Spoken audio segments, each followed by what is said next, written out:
Hello there.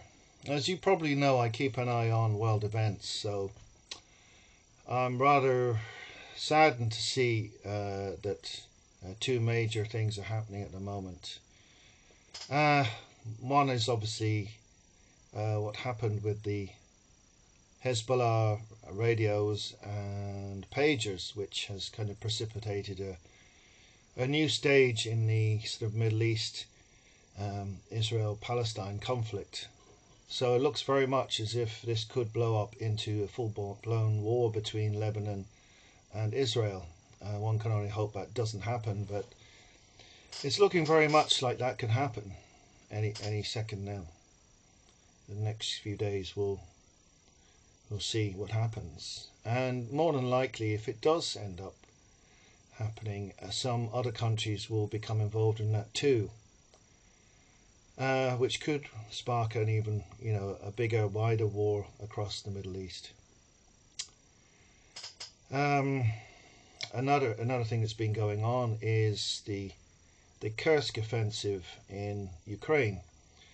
Russia has made it very clear that if NATO, particularly America, continues to give long-range weapons to the Ukrainians to attack Moscow and other such places, that it will be seen as a declaration of war.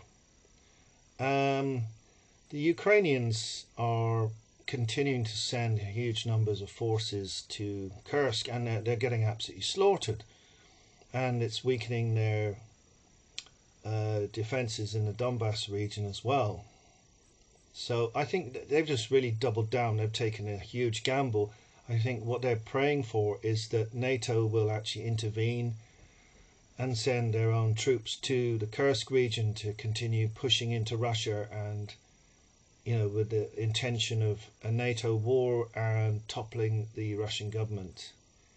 I think the chances of that are very, very, very slim, of NATO actually invading Russia, but it's possible there could be a wider conflict in the Ukraine region which could involve NATO, and that could escalate into World War III, a nuclear exchange even, who knows.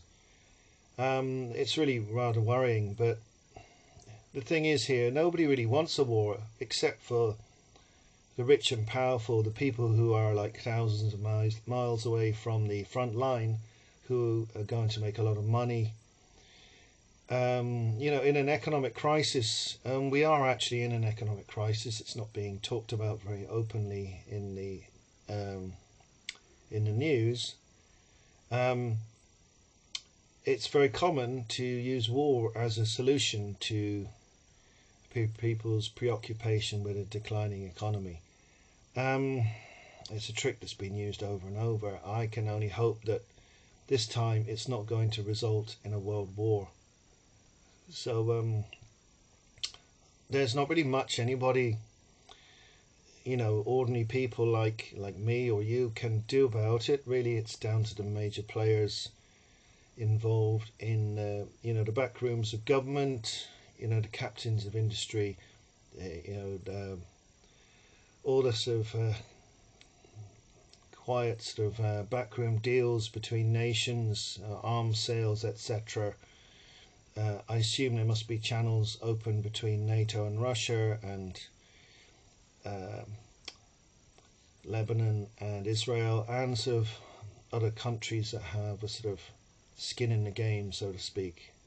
Of course, we won't be party to any of this. We won't get to hear anything. We'll just get the idiot version, which will be pumped out on Reuters and Associated Press, and those two sources constitute about 90% of the mainstream media, who just regurgitate the pieces churned out by those two news outlets. So we'll be largely kept in the dark, apart from reports on social media from people who are actually there where these things are happening. So I really hope it doesn't turn into World War III, but it is a bit of a nervous time at the moment, and it could just kick off any second.